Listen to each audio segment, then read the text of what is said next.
peoples. Hello, my peoples. It's 3 o'clock and I could apologise to you, but I'm not going to. Wow. Sass straight out the gate. And you know what? Someone was like, oh my god, I love your sass. And I was like, me? Sassy? I'm actually not. I'm actually very mild-mannered. I don't know if it comes across because maybe my humour is a little bit sassy. Yeah, and the thing is, it's like a defence. Like, I am upset about it. I'm upset about the fact that it's 3 o'clock and I haven't come to you guys. But, like, I didn't even get to go to my Wednesday gym session. I have a Wednesday weekly gym session. And I take pride in it. I love going. However, I just felt so tired when I woke up. And, like, I crashed out last night. And I've been crashing out for the past couple nights. As you can see by my videos, it's like, there's no, all right, guys, I'll go to bed, wrap up. It's just literally like... she's gone. She's asleep. Do you know what I mean? So, I don't know what to say about that. And I've cried every day this week. And I'm not a crier. As in, can't remember the time I cried before this year. Like, I'm not trying to be like a girl who I never cry. I do cry, obviously. But, like, I don't cry very often. Like, maybe every couple months or so. So to cry every day this week has been emotionally draining, to say the least. Like, some of it's over books, some of it's over real life stuff. But, like, yeah. So, and also, here's another thing. I don't even have books to read. I don't. I have one book left, which is supposed to be the Stephanie Perkins book. Haven't been able to read it because it's like read in the dark. As I said, I've been so tired. I can't physically read in the dark. I can't. And like, I could close the curtains now, but if I close the curtains now, I'm out. I'm not waking back up again. I'm having a nap. So, in fact, fighting off naps has been a thing.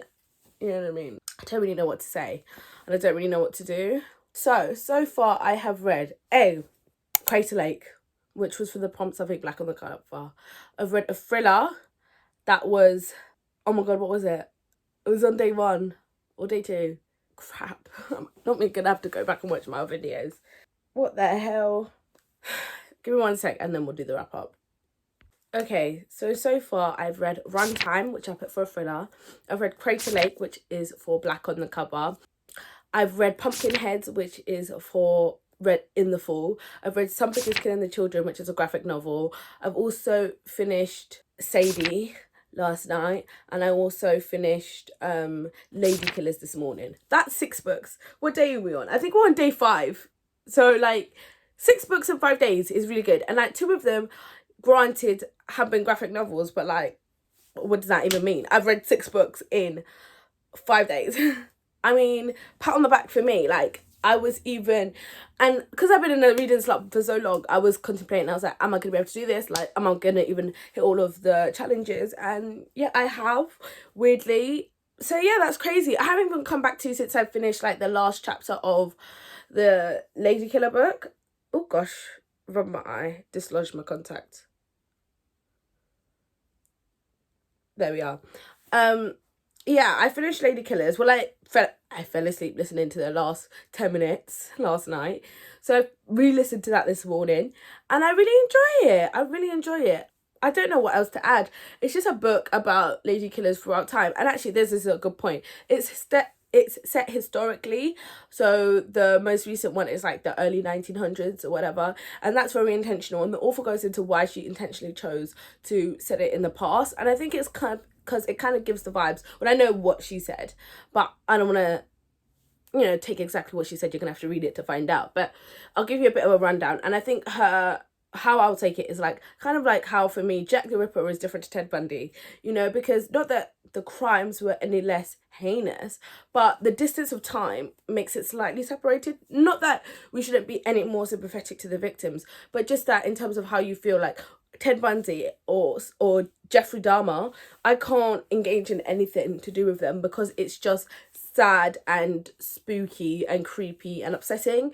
Whereas Jack the Ripper, it's still sad and upsetting for the victims, but I don't feel as necessarily personally triggered by it. And I think that's what she was trying to do. So I think that's part of the reason why she chose to center it on the past. And then she has a very interesting distinction on how people display their rage now as opposed to previously, or like some of those feelings that some of the serial killers had, how that transpires in the modern day and age, and I think that was a really interesting perspective. Another thing is that this was set around the world, which is very interesting. Like, I thought it was going to be a very Western perspective, and it isn't necessarily so, and I really enjoy that. Like, there's tales from, yeah, as I said, all over, from Eastern Europe and from Northern Africa, and you know, so there's lots of different cases. Now, it's not very racially representative, but that's a good thing. I'm like, let me keep it for you guys. I'm joking, but like, yeah, she does mention why it's not so racially representative, and how that might be because there's not as much there's not so much evidence for it, that evidence isn't collected, or it hasn't survived till now, especially when she's setting it in historical timings. So it's not that there haven't been people of colour who were serial killers, it's just that we don't have the evidence of them. They've survived in terms of history. So yeah, that's what I thought. It was good. So here we are today, and it's like, what do we do now? What do I read now? I'm going out in the evening. It's 3 o'clock now. I'm going out in the evening to a theatre show called Schoolgirls. I'm really excited for it. I'm going with my family. It should all be fun. But at the same time, I'm like, what do I read until then? It's 3 o'clock. I'm not aiming to rush finish anything. I could, like, try and zoom out, but like, as I said, there's no reason. The only thing I've got left to read is Read in the Dark, and I think I'm going to try and get an audiobook to try and listen to in the dark. But yeah, there's no need for me to rush. Like, I'm just going to take it easy and chill. But yeah, so I'm going to a theatre show. This has been a very active week for me, so I'm really sorry, you guys. Like, there are some weeks in my life where I do barely nothing, and there are other weeks where I'm like, out, and that's me this week. This week has been a bit hectic, like, but yeah. So yeah, I don't know. I think I might want to try and read something off Kindle, because like, I've got the Kindle Unlimited subscription, and that was really helpful for me when I was off the internet and I was hardly reading. And when I started getting back into reading, Kindle Unlimited with the books with the audible narration, that was where it was at. But I want to continue and make sure that I'm still using it and utilising it, so that, you know, Amazon don't just take all my money for no reason, because Amazon they do take money from me. They do. We've got the Audible, we've got the Kindle Unlimited, and we've got the Prime. That's a lot. It's a lot of money. And I also watch Prime Video, so like, even though that's included in the Prime, it's just like, okay, Jeff, take all my money. Just, here's my purse, here's our open, just take it, you know? So, and then I have Scribd. Do you know what? Here's the thing, like, I buy books on the charity shop, and I try and buy them reduced, but then I do also spend money on books in terms of the audio consumption side of life. So it is what it is, to be honest with you. I'm an audible person. Auditory. I'm an auditory listener. No, that's still not correct English, babe. But anyway, yeah. As for the posters, I've been telling you about the posters every day. So, I mean, I feel like I have to update you. So, oh gosh, hello, there we are. The middle one was too heavy. The middle one was big and it was made of glass. The other ones aren't glass, they're like plastic coverings. And so I don't want to put a nail in the wall, and I wanted to protect the walls, but obviously that didn't work because the Velcro thing that I had to put it up has ripped stuff off the wall, which means now, even if I wanted to, I have to cover them somehow. So that's a thing that I've been fighting with. But I got the mirrors on my doors yesterday, or was it yesterday? Was it the day before? Anyway, I finally got the mirrors on my doors, which, you know what, to you guys at the moment, it's like, okay, that's great, happy for you. But like, when you see all the videos that I filmed when I wasn't here, you're going to see how many videos the doors were open. I still need to do the other wardrobe. I'll do it eventually, do you know what I mean? Like, there's no rush. Also, yeah, I'm wearing this again because I'm in my house and like, it's not dirty, you know, it's better for the world to reduce washing.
here's a question for you. Have I come to you with makeup on this entire week? I'm really an occasion makeuper. I'm not an everyday makeuper. Obviously, this is, end of the day, how it looks. What do we think? Not great lighting. Anyway, it's 11 o'clock. I've come back from watching Schoolgirls or African Mean Girls. It was actually really good. I really enjoyed it. I really liked how they did certain things, etc, etc, etc. It's only on a limited time run, and I think most of it's booked out. But if by any chance you live in London or in the vicinity of Hammersmith, I would highly recommend you go and watch it before it finishes. So good. So good. Anyway, yeah, I started a book. I started, from Chatty's recommendation, I started The Haunting of Evelyn Jones, and I'm really enjoying it. So basically what it is that Evelyn Jones's grandmother is unwell, and so her mom has to go and look after her. And in this break, in the winter time, or around then, in this break, she's going to stay with her aunt in Cornwall. When she gets there, things are a bit eerie, but you know, she loves ghosts. That's her hobby. Her hobby is ghosts, all things ghosty, you know, reading books about ghosts especially. She loves ghosty paranormal fiction or non-fiction. She doesn't care as long as it's paranormal. And then she gets to this town and it's very eerie, but not in the eerie way that she likes. Eerie just in a weird way. And she's like, I don't really want to be here. And then things start to get eerie, but in a ghosty way. After she gets a book. I won't say anymore because it's a short middle grade. I'm really enjoying the middle grade spookies at the moment. I've already spoken about middle grade spookies multiple times, but this time what I'm going to say is, after Sadie, I was a bit burnt out. And I was just like, I can't dive into another heavy book right now. And like, not even necessarily really heavy, but just another murdery, people getting murdered. And also the non-fiction true crime. I was just like, I can't deal with human upsettedness right now. And so it was really hard, especially when daily vlogging and doing this sort of challenge. It's really hard because it's like, well, actually you do need to listen to it. Thankfully, I had the Journeyathon prompts and stuff to keep me going. And Chatty picked this book out for me, which is fun. And this is a very hyped book in my opinion, not necessarily on Goodreads, but like I keep seeing it around, you know, middle grade spheres when I go into like my library and stuff. So yeah, and I can see why it's a good one so far. But you know, City of Ghosts is a bit legendary in my mind, so I can't really compare it to that. But yeah, I think the reason why I love City of Ghosts so much is because of the sense of place, as well as the child ghostiness and stuff. The sense of place was there, so I think that's one of the things that the others are lacking. This one is obviously set in Cornwall, and like, yeah, it's Cornish, but my room's a tip because I'm a constant messier, so I think I'm gonna start cleaning it. As I do that, I've got about an hour left of the audiobook for Evelyn Jones, so I'm gonna listen to that before I go to sleep. Definitely, but before I do that, I'm gonna continue finishing an episode of The Lincoln Lawyer. Why I decided to start watching this now, I don't know, but you know what, it's what's needed. I needed a bit of a break, so I'm enjoying it. And I enjoyed the twist right at the beginning of season 2, if you're watching The Lincoln Lawyer 2. I've never read it. If you're asking me if I've ever read it, no. I'm actually okay not necessarily reading the book before I watch it. I know that's kind of sacrilegious in some circles, but I think the reason is like, if I wasn't going to read it, why should I read it now? So I mean, the books that I want to read it, then I'm like, yeah, I've got to read it first. Books that I was like, I was never going to read, or I was very, very unlikely to read, I'm like, there's no need for me to read it now because I'm going to read it and I'm not going to love it because I was only reading it to watch the movie. So let me just watch the movie. You know what I mean? And then if I watch the movie and then I really like it, then I'm going to like, oh my God, I need to read the book. This is like if I love the movie or the TV show, I'm like, oh my God, I need to read the book. Although I really enjoy Lincoln Lawyer and I have no desire to read the book. So, but yeah, sometimes I'm like, oh my God, I need to read the book. Sometimes it works out for me, sometimes it doesn't. I'm gonna go, I'm tired. That's not a good sign for me and Evelyn Jones, but hopefully today I won't crash out. I don't know what's wrong with me, I've been crashing out. Hopefully today I will stay awake. I'm sorry, I lied guys, I need to go to sleep. So maybe I'll combine the 2 days. Guys. Anyway, you can tell I'm tired because what the hell is this angle? Alright, peace.